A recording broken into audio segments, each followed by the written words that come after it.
Hello and welcome to ET Garage. I want to thank everybody that's subscribed so far. If you haven't, go down there, like, subscribe, share, all that good stuff. Anyway, today's video will be about the C68 Climate Control System Diagnostics on a 90 Corvette. Now the same diagnostics that applies to this, so probably applies from 90 through 96. There's probably with some changes over the years from 90 to 96, just like they made changes to the CCM diagnostics that you bring up on the LCD on the dash. This does not apply to 84 through 89. I'm not familiar with their systems, how to check them. You need to either look online. There's lots of good resources if you have the electronic C68 Climate Control System in the earlier years. Just what you got to do is search it. Use your favorite search engine, Google or whoever, and you can find all sorts of good information. I think Chris Fix did a really good video on it too, on the climate control system, so check his channel. But today I'm going to go over a problem in my 90 that just popped up last weekend when I went to go to a car show, and I'll show you how I know I have a problem. And it always helps to when doing work on 30-year-old cars to have a factory service manual, if you can get one, either on disc, like I have it on disc, and then I print out the pages I need. I also have the hard copy book that I can refer to. I like having both. And one thing owning a 30-year-old car, and this applies to any car, not just a C4 Corvette, you'll hear people gripe about them. There's cars out there far same year with same age with far worse problems than you'll ever see on a C4 Corvette. I mean, it's stuff's 30 years old, and like this car particularly has over 237,000 miles on it. Things are just going to keep breaking. That's all there is to it, you know. Things will age, even sitting in a garage never used. That's just the way it is. So I'm going to get you inside the car. I'm going to show you how I knew I had a problem, and I'll go over the diagnostics from the factory service manual. Alrighty, I'm inside the car. I'm going to turn the ignition switch on, and we'll wait for the green light to start flashing, which is probably about 15 seconds. That seems to be the norm for these. I'll give it about 15 seconds. Yep, there it is. If you see that light flashing, the green light flashing right there, that tells you you got a fault in your climate control system. This is they also had a manual system, so you won't have, I don't believe you have a flashing light for any fault codes. I'm not familiar with that system, but the C68 climate control system has that. And it doesn't matter what you're using, if you're using a floor vent or the vents or circulation or auto, it'll just keep flashing and for a little while, and then it'll eventually stop flashing. But to find out what that fault code is, you go to your fan speed. Down arrow obviously is for lowering your fan speed. The up arrow is for making your fan speed go faster, and then you have the auto. You do is hold that in, both the up and down arrows at the same time, and after a couple of seconds you'll see that turn to 0 where the temperature is. Then you hit auto, and it displays the code. Code number 5 is for, let me read this here so we can directly from the factory service manual, is in-car temp sensor open. So that means the temperature sensor located inside the car, is something wrong with it. It's either a short in the system, or the temperature sensor itself is bad. On a 90 Corvette, it's located behind this vent on the passenger side. A couple of screws, you take that off and you'll see the sensor. I don't have it off right now, and give me a couple of seconds, and I'll take that sucker off and show you. Okay, here we are. The vent's off, And you can see right in there, this is the sensor right here. It'll be this whole plastic piece will come out. You remove the glove compartment, and I believe that's how you get to it. I've never had to change one before. I'm going to be changing one here in the future, but it's not that difficult. And I don't know if you can see those two wires there. There's supposed to be a little round thing there connected to it. That fell off.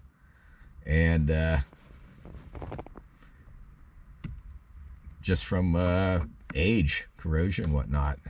But that's pretty much it. Now, let's go back over to the controls on the climate control system, and I'll show you a few more things. Okay, here we are looking at the climate control system again. And we'll go back into diagnostic mode. Hold the two arrows. Outside temperature turns to 65. Hit auto. And it gives the code. And then to see what mode we're in. This is for perimeter checks, or different perimeters that you can check with the system. For instance, one would be temperature setting and degrees. So you go to number 1, hit auto, and I have this temperature setting here to 70. Hit auto again. Let's see, we can go to this in-car temperature sensor. Yeah, it's going to give a false reading because, as I showed you, that's not working. So we'll go to number 3, outside air temperature. And this is where it gets funny, because of the way this reads. And once we go back in the house there on the computer, I'll show you what I'm talking about. Instead of just giving the temperature in Celsius or Fahrenheit, it just gives a perimeter. Like 10 would equal hot, 230 would equal cold. So how you're supposed to figure, what the formula for figuring out what is what, I don't know. You can check things like the sun load sensor. You see what that's reading, the ignition system voltage, which is number 5. Let's go to that.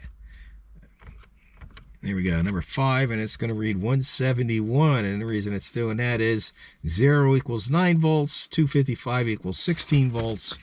We'll go down here to my little USB outlet, which has a voltmeter on it. And it's reading 11.6, so I guess that equals 170. These can be useful, though, like say your tachometer stops working. You can go to, let's see, engine speed, number 6. And right now it's 0, of course. And then the thing is, though, it says engine speed RPM divide by 25. So you got to divide it to figure out what your engine speed is.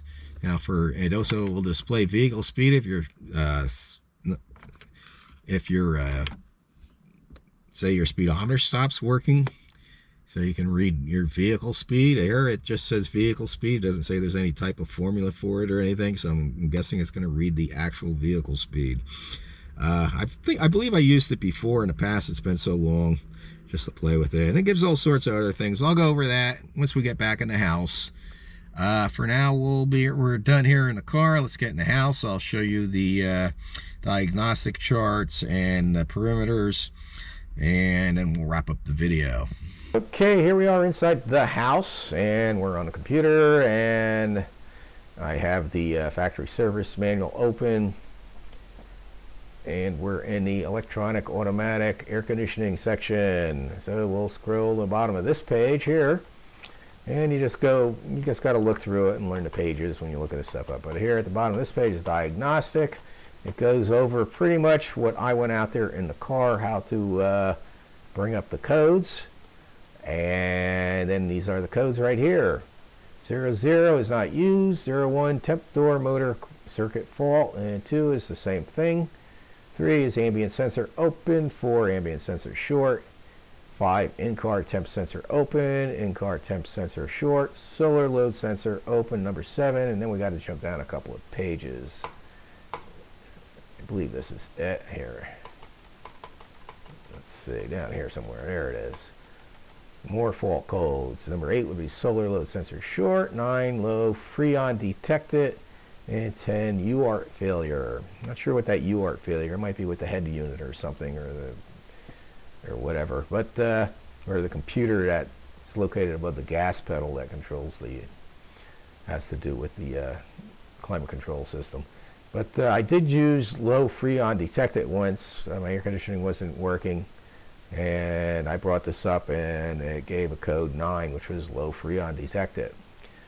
So which means I had a leak, which I took care of. That's a long time ago, and a different story. But let's see if we can find the perimeters here. There it is, electronic perimeters. But anyway, you go into the electronic perimeters like I showed you earlier, and these are those perimeters I was talking about. Let's see if I can blow it up a little here. Getting a little hoarse. And like here, it shows the temperature settings too, in-car temperature, outside ambient temperature. You can see over here how it does it, like in-car temperature sensor and outside. 10 would be hot, 230 would be cold, instead of just giving, I don't know why they just didn't give it in Fahrenheit or Celsius. Same with like at least the ignition system. Yeah, even the ignition system, 0 equals 9 volts, 250, 16 volts. Engine speed, RPM, divide by 25. That doesn't work out. I remember doing it, but I don't know. It's just something to play with if you're bored, and it could come in handy if you're having problems with your climate control system. You need a diagnostic. It's real. The good thing is you don't need any special tools to check this system, or just to play around with it, just for the fun of it. You just got to hold those two up and down arrows for the fan and the auto button, and that's pretty much how simple it is. But let's get off the computer, and I will wrap the video up, I guess. Well, I guess this about wraps up this video. I hope that information was helpful. I try and post a video every week, and that's hard to do with the limited content that I have. All I have is like the C4 Corvette, or my, so I want to do stuff on my Chevy Trax and try new products. I still got projects coming up on the Corvette. I still want to do that KC4 oil cooler. I keep putting it off. I know I'll probably put it off till fall, car show season here. I just don't want a chance putting the car down right now. There's a couple of car shows I want to go to tomorrow. I believe there's fireworks at the drag strip tonight, New Media. I've never been there on a Friday night. So one guy at work keeps telling me to show up there. That's a good time to go. So they've got good food there. So maybe I'll head do that. Also, I'm going to be doing the hood release cable. As far as I know, I still have the original hood release cable in there. It's pretty much stretched out to its max, so I need to replace that before it goes. And maybe I'll go over emergency hood opening procedures in detail in case your cable ever snaps. Do not panic if you're someone who takes it to a mechanic and the mechanic tells you he needs to cut body panels and take them apart or anything like that. Tell him no. There's an easy way to open up that hood. I'll do that in the future.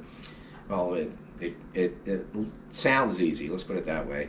And there's other things you can do to plan in case your hood cable ever breaks and you need to get on the hood of your car on a C4 Corvette, that big clamshell hood. Anyway, like I said, thanks for watching. If you made it this far into the video, I hope the information was helpful as always. Everybody have a great day, and God bless.